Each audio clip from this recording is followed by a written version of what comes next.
Hello friends, welcome to our YouTube channel. I hope you all are well. तो दोस्तों, आज से हम स्टार्ट करने जा रहे हैं गढ़वाल का पंवार या परमार राजवंश। तो दोस्तों, इस टॉपिक को स्टार्ट करने से पहले मैं आप सभी से एक रिक्वेस्ट करना चाहूँगा कि दोस्तों, अगर आपको ये वीडियो पसंद आता है तो आप इसे अधिक से अधिक लाइक और शेयर कीजिए। और आपने अगर अभी तक हमारे चैनल को सब्सक्राइब नहीं किया है तो चैनल को सब्सक्राइब जरूर कीजिए। तो चलिए दोस्तों, स्टार्ट करते हैं गढ़वाल का परमार राजवंश। तो जब हम शुरुआत करते हैं कि गढ़वाल का परमार राजवंश स्टार्ट कहाँ से हुआ, तो जैसा कि आप सभी लोगों ने उत्तराखंड का इतिहास अलग अलग बुक्स से पढ़ा होगा, तो उत्तराखंड का इतिहास जो हम सनों की बात करें या ईयर की बात करें तो वो थोड़ा सा कॉम्प्लिकेटेड है। कुछ इतिहासकार कहते हैं कि गढ़वाल का जो पंवार राजवंश है वो स्टार्ट हुआ था 688 से। कुछ कहते हैं कि ये स्टार्ट हुआ था 888 ईस्वी से। तो इतिहासकारों में इसमें अलग अलग मतभेद हैं। तो लगभग 200 साल का अंतर इतिहासकारों की बातों से हमें पता चलता है।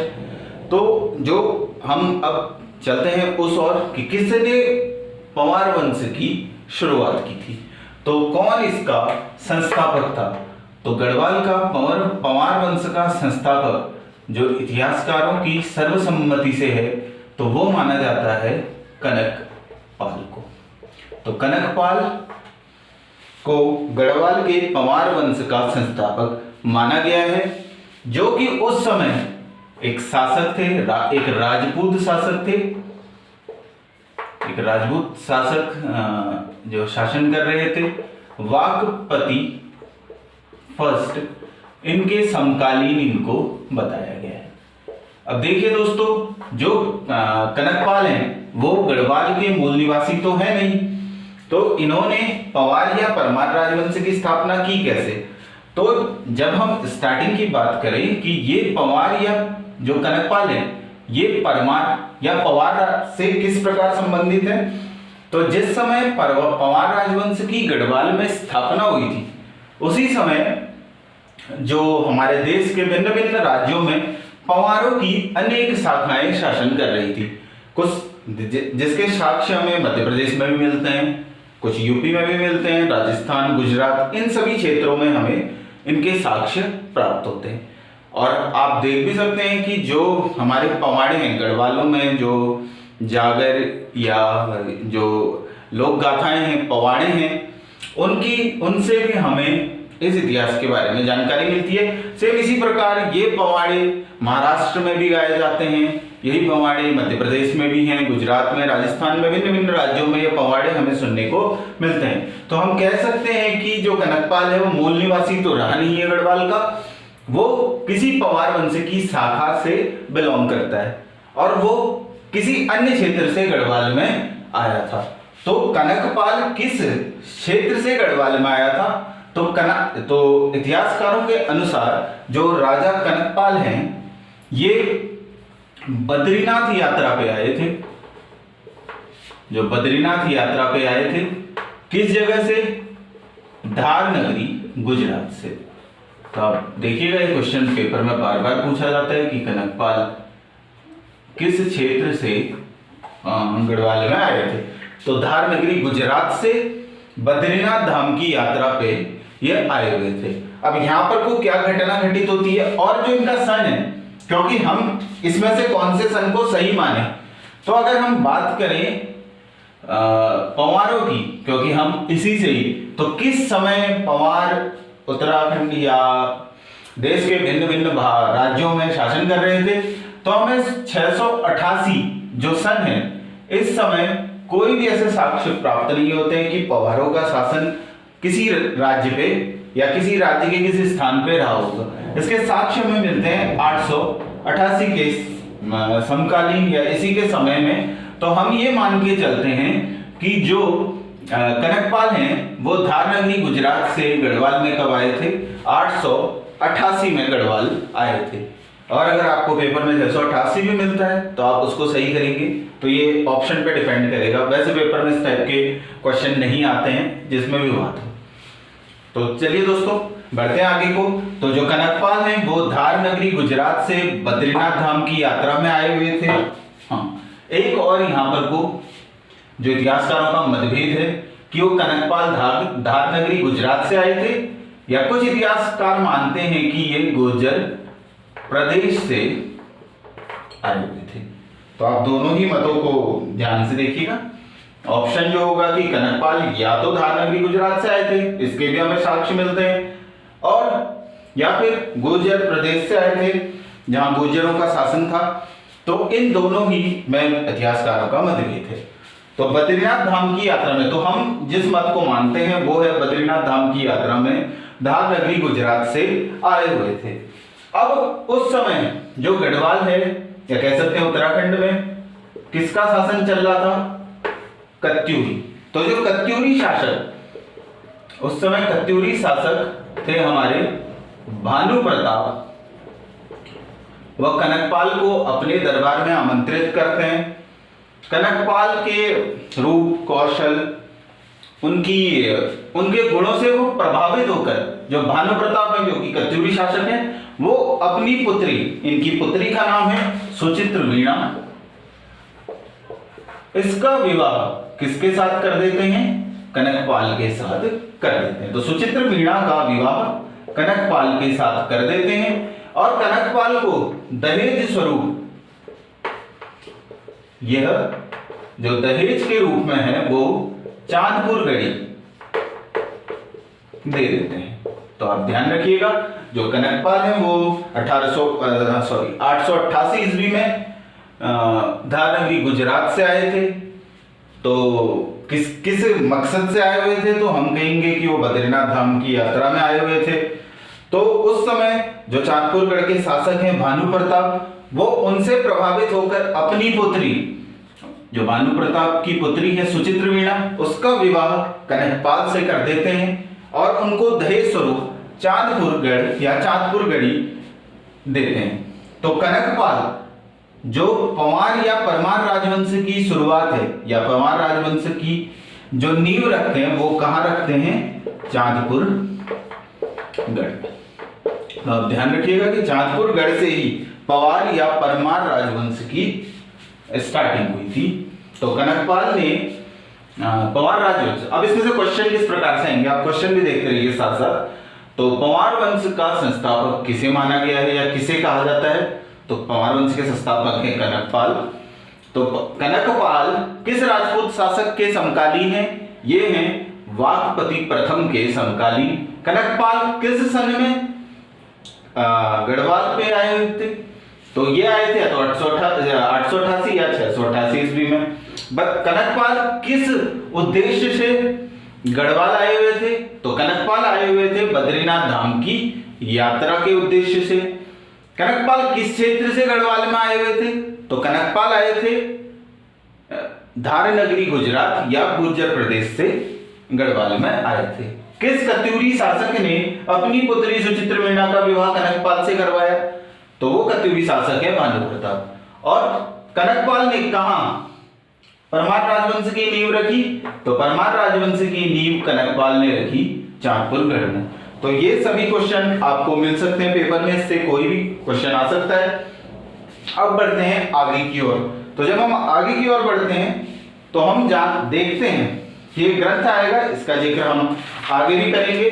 ग्रंथ का नाम है सभागार, जो कि लिखा गया है महाराजा सुदर्शन शाह के द्वारा। तो जो सुदर्शन शाह है उन्होंने सभागार ग्रंथ की रचना की है। तो किस ग्रंथ की बात कर रहे हैं? सभागार।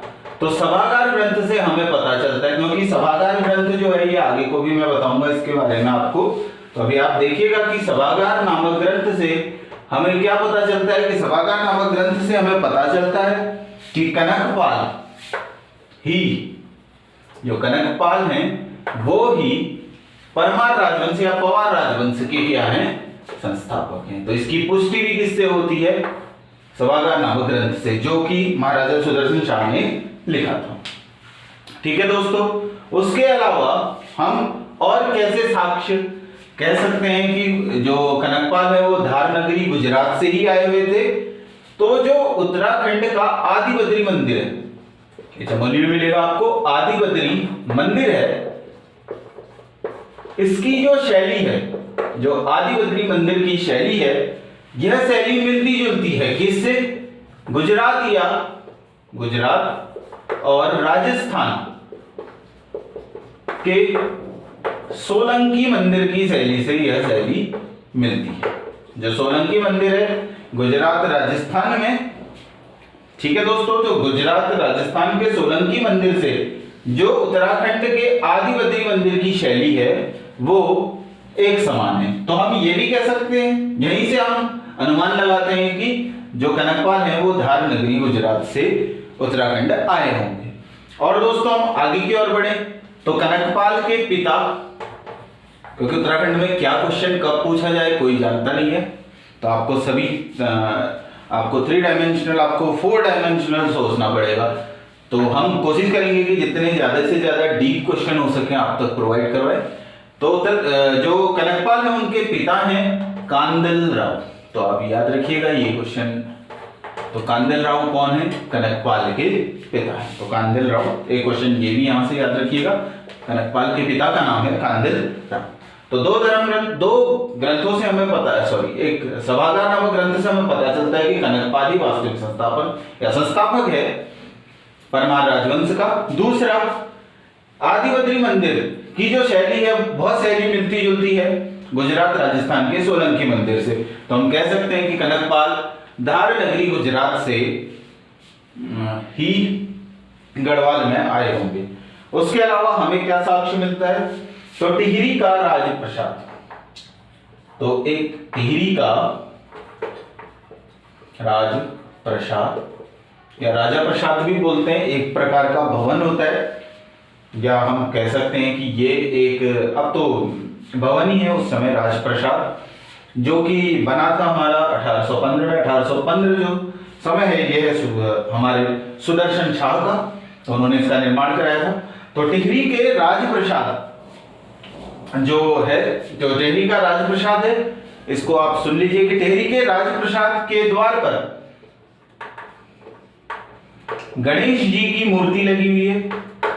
गणेश जी की जो मूर्ति है, ठीक है दोस्तों, जो गणेश जी की मूर्ति है इसकी सूंड जो है वो दाईं ओर है। ठीक है दोस्तों, वैसे अमूमन आपने देखा होगा, इतने इसको वैसे लोग गौर नहीं करते कि गणेश जी की जो सूंड है वो दाईं ओर है कि बाईं ओर है। ठीक है दोस्तों, तो जो टिहरी का राजप्रसाद है उसके द्वार पर गणेश जी की जो मूर्ति है उसकी सूंड दाईं ओर है। अब इससे हमें पता कैसे चलता है? तो जो गुजरात और राजस्थान का क्षेत्र है वहां पर को जो भी गणेश जी की मूर्ति बनाई जाती है, या उस समय की जो गणेश जी की मूर्तियां देखें तो सभी की सूंड किस ओर को है? दाईं ओर को है, मुड़ी हुई है। किस साइड को मुड़ी हुई है? दाईं ओर को मुड़ी हुई है। तो हम कह सकते हैं कि भाई अगर सेम टू सेम यही जो पद्धति जो पश्चिमी भारत में अपनाई जा रही है वही उत्तराखंड में भी हमको मिल रही है, तो हम कह सकते हैं कि जो कनकपाल है वो पश्चिम भारत से ही बिलोंग करते होंगे। पश्चिम भारत में ही हमारा आता है गुजरात क्षेत्र। ठीक है दोस्तों, और ये जो दाईं ओर सूंड, जो मुड़ी हुई सूंड है, इसकी जानकारी किससे हमें कैसे पता चलता है कि ये राजस्थान या गुजरात का ही क्षेत्र रहा होगा? तो ये शुक्र नीति ग्रंथ, इससे हमें यह जानकारी प्राप्त होती है।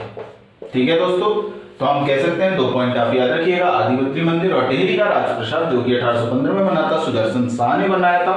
इधर गणेश जी की जो मूर्ति है उसकी सूंड दाईं ओर को मुड़ी हुई है, जिससे हम कह सकते हैं कि जो कनकपाल है वो धार नगरी गुजरात से ही उत्तराखंड में आए होंगे।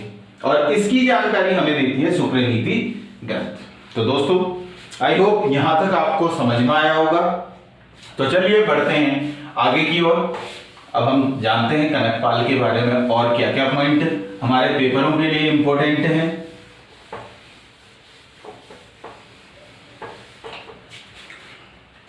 तो जो अभी हमने देखा कि कहां स्थापना की थी?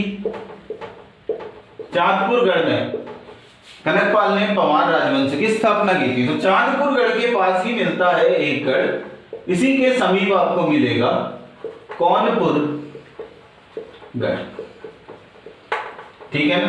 तो जो कौनपुर गढ़ के भग्नावशेष हैं, जो भवनों के अवशेष हैं, कौनपुर गढ़ के जो भग्नावशेष हैं या भवनों के अवशेष कह सकते हैं आप, इसको वहां के स्थानीय लोग, जो स्थानीय लोग हैं वहां के, वो इसे कनकपाल का गढ़ कहते हैं। कनकपाल का गढ़ या कनकपाल का किला, कुछ भी कह सकते हैं, किला, गढ़, ये सब कहते हैं। जो स्थानीय लोग हैं वो बतलाते हैं कि जो कौनपुर गढ़ के भग्नावशेष हैं उन्हें कनकपाल का किला या कनकपाल का गढ़ कहते हैं। ठीक है दोस्तों, तो याद रखिएगा चांदपुर गढ़ के पास ही मिलेगा आपको कौनपुर गढ़। चलिए दोस्तों आगे की ओर बढ़ते हैं। अब हम बहुत गढ़ों की बात कर रहे हैं, तो आप एक क्वेश्चन ये भी याद रखिएगा कि जिस समय कनकपाल ने गढ़वाल में पंवार राजवंश की शुरुआत की थी, स्थापना की थी, उस समय गढ़वाल में कुल गढ़ों की संख्या कितनी थी? 12 गढ़। उस 52 गढ़, 52 गढ़ उस समय उत्तराखंड में हुआ करते थे, जिनके शासकों को गढ़पति या गढ़ नरेश कहा जाता था। तो छोटे छोटे एरिया होते थे, उनके शासक होते थे। तो 52 गढ़ों में जो गढ़वाल था वो टूटा हुआ था। ठीक है दोस्तों, या विभक्त था 52 गढ़ों में। बाद में हम पढ़ेंगे कि किस प्रकार से 52 गढ़ों को, जो 37वां शासक आएगा अजयपाल, वो इन 52 के 52 गढ़ों को जीतता है, 52 के 52 गढ़ों को जीतता है और गढ़पाल कहलाता है। और तभी से माना जाता है इतिहासकारों के द्वारा कि जो गढ़वाल शब्द है प्रचलन में आया था। ठीक है दोस्तों, तो याद रखिएगा कि चांदपुर गढ़ के पास ही जो कौनपुर गढ़ है, वहां के जो भग्नावशेष हैं, जो भवनों के अवशेष हैं, उसको स्थानीय लोग बताते हैं कनकपाल का किला या कनकपाल का गढ़। ठीक है दोस्तों, और जिस समय कनकपाल चांदपुर गढ़ में शासन कर रहे थे, उस समय जो गढ़वाल था वो 52 गढ़, तो गढ़वाल में गढ़ों की संख्या कुल थी 52, जिनके शासकों को गढ़पति या गढ़ नरेश कहा जाता था। ठीक है दोस्तों, आई होप आपको यहां तक समझ में आया होगा। तो चलिए दोस्तों आगे बढ़ते हैं, जानते हैं आगे इनकी वंशावली का क्रम। तो हमें इन सब की, जो जितने भी ये पंवार शासक हुए हैं, इनके बारे में जो जानकारी मिलती है वो हमें किन किन से मिलती है? तो कुछ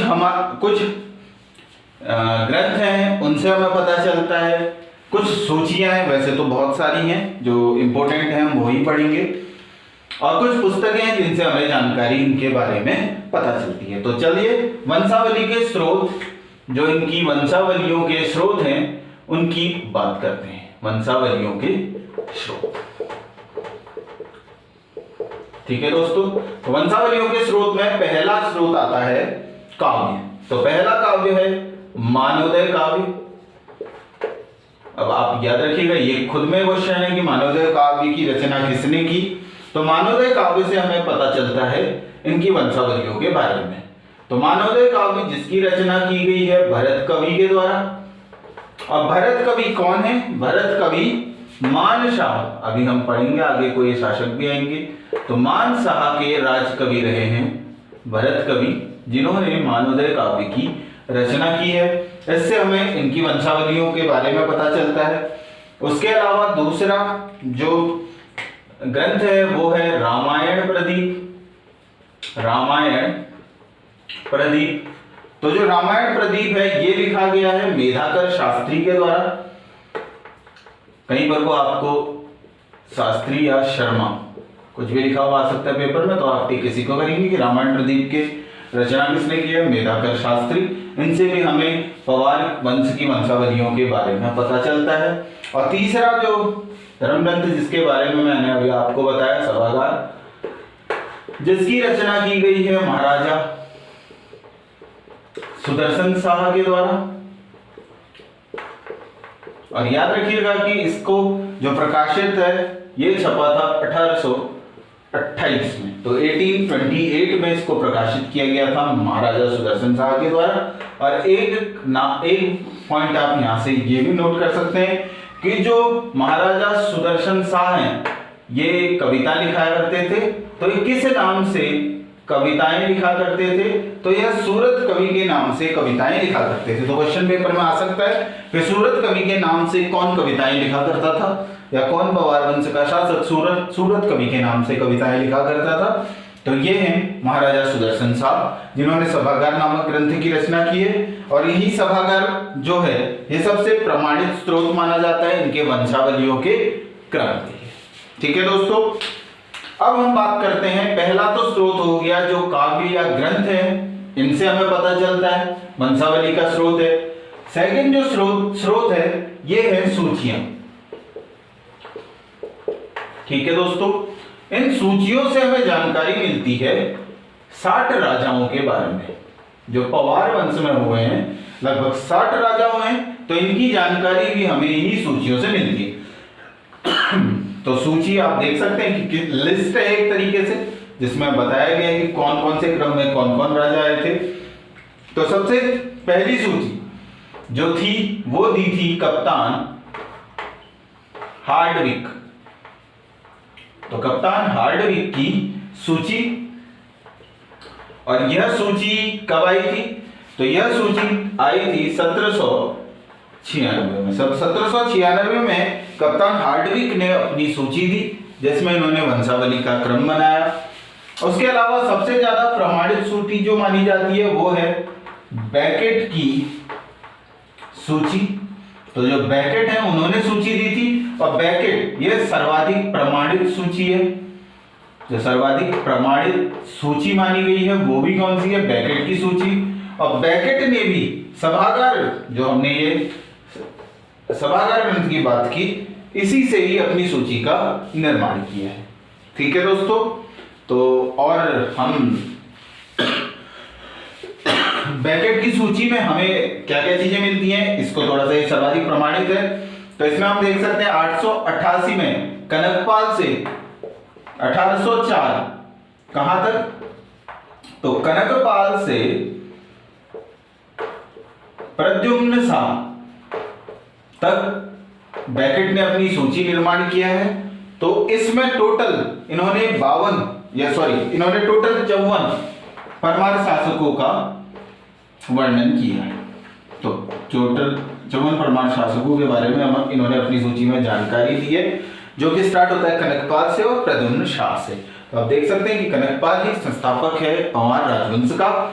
इसके अलावा जो सूचियां आती हैं आप उनके नाम भी देख सकते हैं। एक आती है विलियमसन की सूची, जो तीसरी है वो है विलियमसन की सूची, और जो चौथी सूची है वो है एटकिंसन की सूची। एटकिंसन की सूची को अल्मोड़ा सूची भी कहा जाता है। तो एटकिंसन की जो सूची है वो है, उसको अल्मोड़ा सूची भी कहा जाता है, क्योंकि अल्मोड़ा के किसी पंडित से इस सूची को एटकिंसन ने प्राप्त किया था, इसीलिए इस सूची को अल्मोड़ा सूची भी कहा जाता है। ठीक है दोस्तों, तो ये हमने देखा पहला वंशावलियों के स्रोत में जो काव्य या ग्रंथ थे उनसे हमें पता चलता है पंवार या परमार राजवंश के बारे में। उसके अलावा इन राजाओं का वर्णन अलग अलग सूचियों में किया गया है।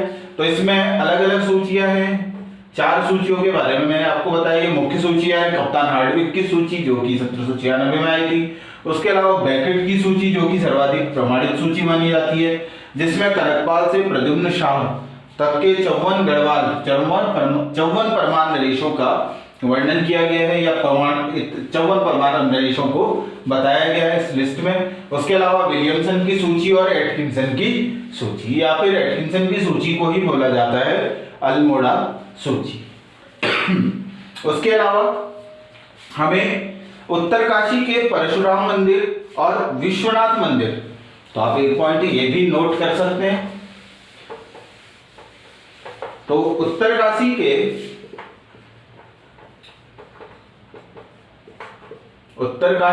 परशुराम और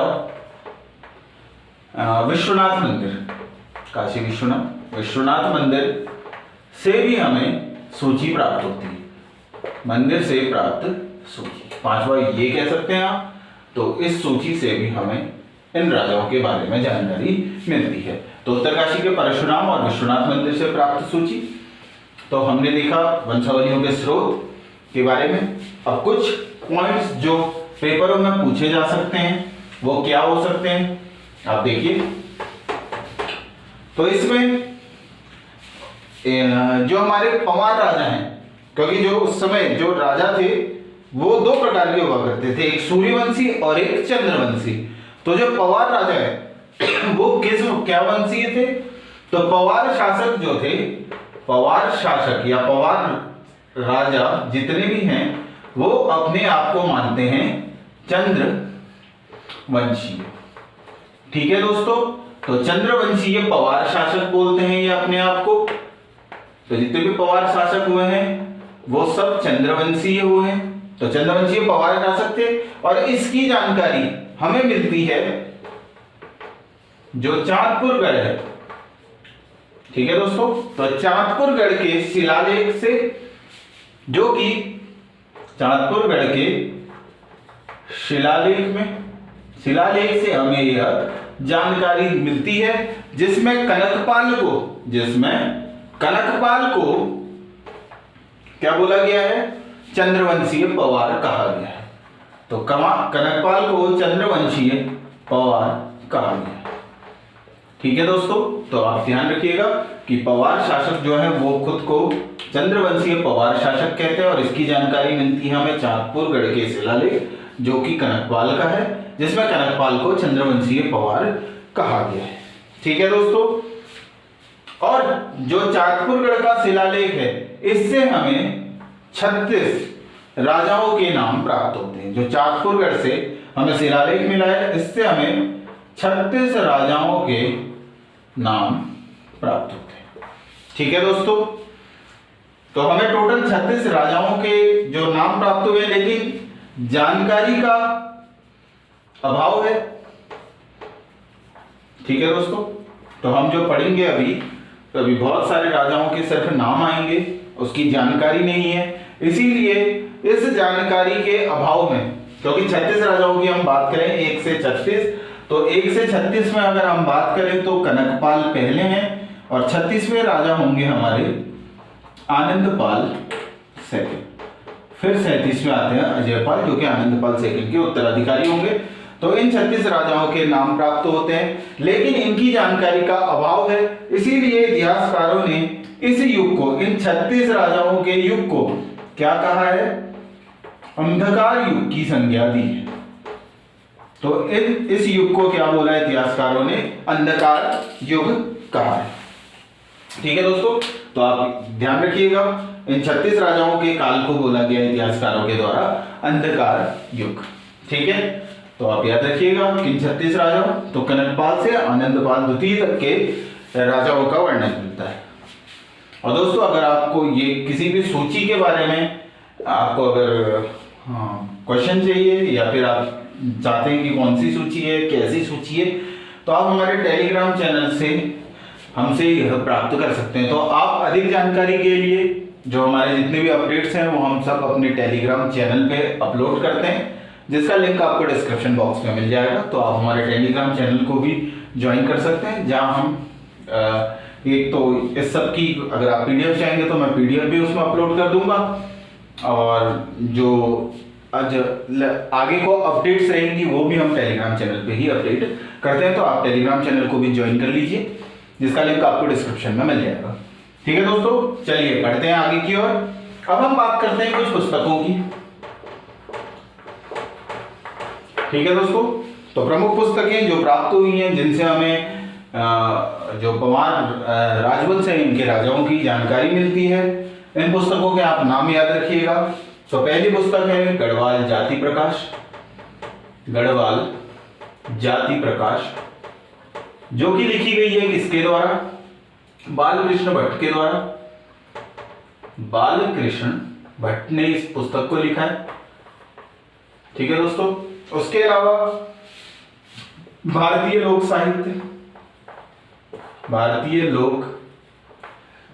साहित्य, इससे भी जानकारी मिलती है। तो इस पुस्तक को लिखा गया है श्याम परमार के द्वारा। ठीक है दोस्तों, उसके अलावा गढ़वाल राजा वंशावली, इस पुस्तक को लिखा गया है किसके द्वारा? कवि देवराज के द्वारा इस पुस्तक को लिखा गया है। तो आप ये यार ध्यान रखिएगा कि इन प्रमुख पुस्तकें हैं गढ़वाल जाति प्रकाश जो कि बालकृष्ण भट्ट के द्वारा लिखी गई है। उसके अलावा भारतीय लोक साहित्य ये श्याम परमार के द्वारा लिखी गई है। उसके अतिरिक्त गढ़वाल राजा वंशावली जो कि कवि देवराज ने लिखी है।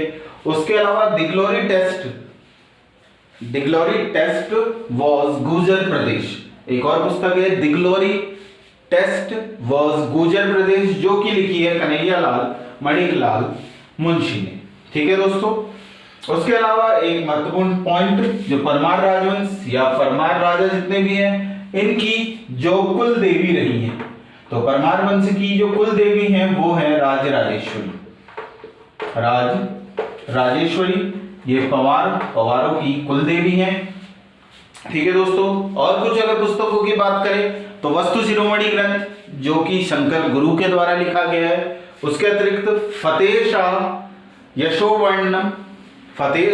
यशोवर्णनम ये लिखा गया है रामचंद्र के द्वारा। उसके अलावा फतेह प्रकाश ग्रंथ ये लिखा गया है रतन कवि के द्वारा। और गुलदस्त तवारीख ई कोह टिहरी गढ़वाल ये लिखी गई है मियां प्रेम सिंह के द्वारा। तो ये कुछ प्रमुख पुस्तकें हैं जिनसे हमें गढ़वाल के पंवार शासकों के बारे में जानकारी प्राप्त होती है। तो दोस्तों आई होप आपको ये वीडियो पसंद आया होगा। और दोस्तों अगर आपको ये वीडियो पसंद आया तो इसे अधिक से अधिक लाइक और शेयर कीजिए। और अगर आपने अभी तक हमारे चैनल को सब्सक्राइब नहीं किया है तो दोस्तों हमारे चैनल को सब्सक्राइब जरूर कीजिए। और अगर आप कोई भी सलाह सुझाव या कोई भी क्वेश्चन डाउट क्वेरी कुछ भी पूछना चाहते हैं तो आप कमेंट सेक्शन में हमसे पूछ सकते हैं। उसके साथ साथ आप हमारे टेलीग्राम चैनल्स के थ्रू भी हमसे क्वेश्चन या क्वेरी या कोई भी सलाह या सुझाव हमें दे सकते हैं। सभी के लिंक आपको डिस्क्रिप्शन बॉक्स में मिल जाएंगे। तो चलिए दोस्तों आज के लिए इतना ही। आपका दिन शुभ हो। जय हिंद, वंदे मातरम, जय उत्तराखंड।